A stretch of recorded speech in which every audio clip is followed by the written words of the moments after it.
I ran the central unit. Pulling 3.5 watt or 3.4.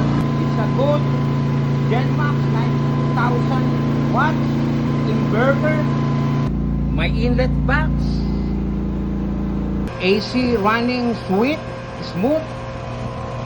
Soft charge normal. Fans work. I'm now 75 degrees inside my house. Generator working good. Light on my living room or my bedroom. My dog chilling. Her name is Nana. Sounds it look like when you in your living room next to main door. Light work in a laundry area. Happy to this Genmax. A wonderful day.